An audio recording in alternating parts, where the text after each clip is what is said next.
This is my filming of the horses that we have. And this old barn's all falling down.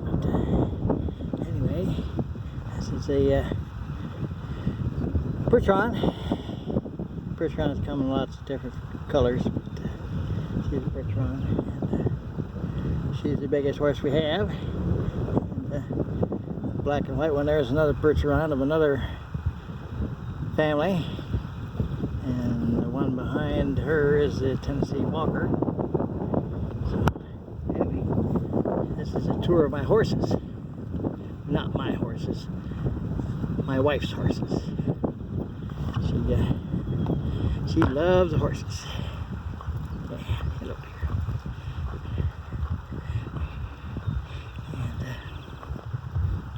yep.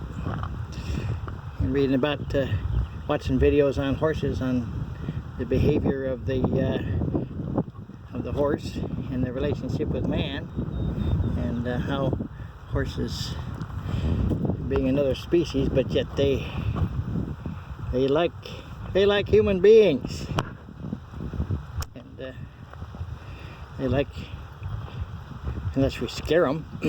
But even wild horses, after they've been even introduced in a gentle manner, have been quite accommodating to man. This was my favorite horse here.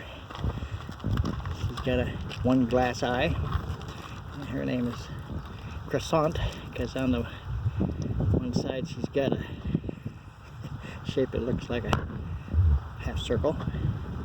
And this one here, we got in some, it was a crazy trade where Joni traded some horses, and they just threw this one in there just because they didn't want her anymore. And she's part apparently Appaloosa, but she's a very pretty horse. She's got a nice blue eye, and she's very friendly.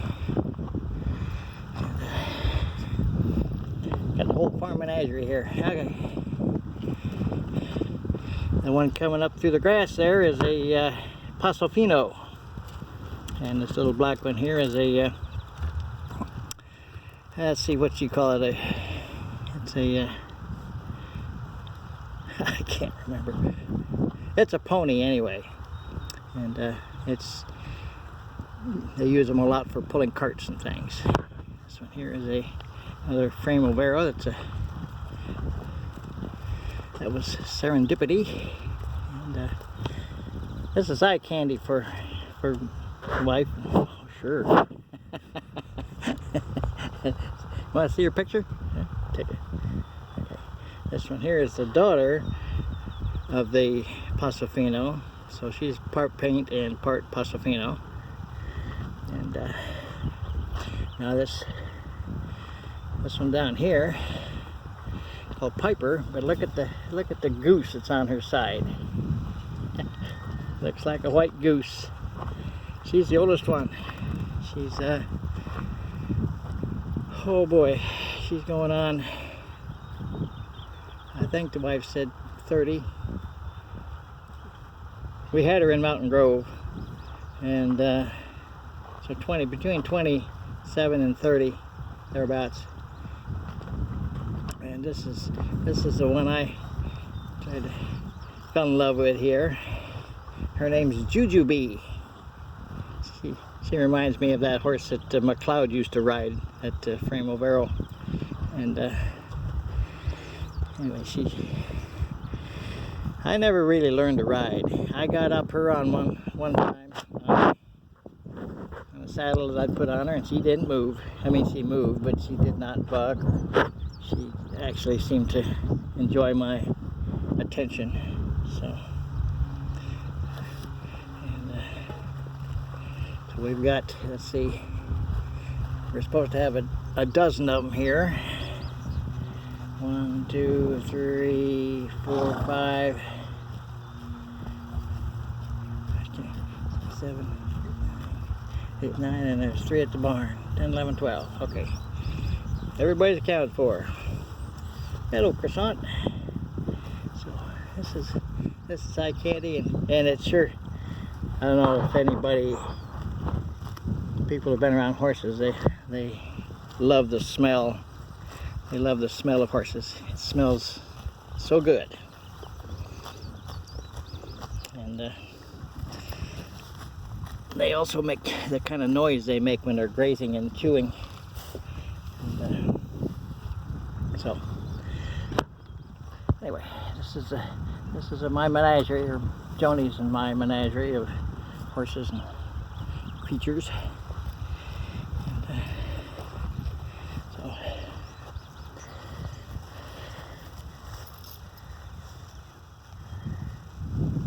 that's just. And she likes dogs too. Where you going, Reuben? Reuben is a wild. Her mother was a wild dog that raised her puppies in the woods across the road from us, and when we had a house up here on another highway. And I came home from work one day and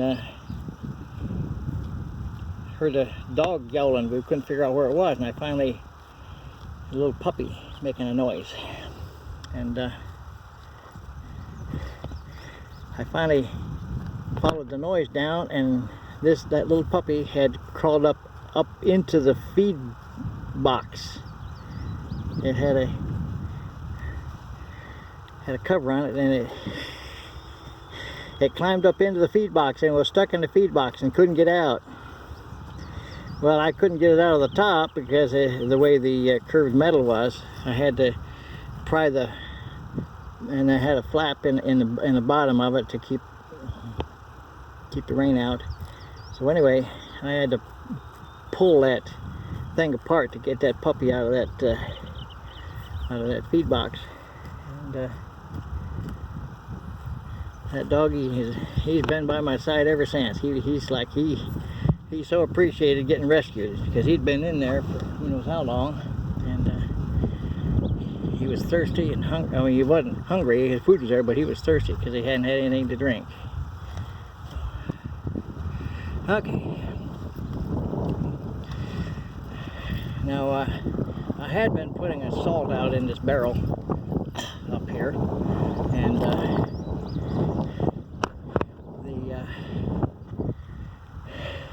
in Missouri here, since we don't have much gravel that's exposed, they don't wear down their hooves very well. In other parts of the country, their hooves wear down. They're in the gravel here, very little of it, unless you put them in a lot and dry lot them, their hooves will grow out, and then they'll start to splay, and it looks like they're foundering, but they're not. It's just because the hoof material has not worn away. And then the salt stuff, no matter, I'll put this tub down there, and they'll kick and dig with their feet, dig it all out into the dirt, and then they'll eat it out of the dirt. This thing will be empty and kicked aside, but they'll be eating the salt out of the gravel up there. No problem. I guess it keeps their teeth worn down or something. So anyway, that's about it.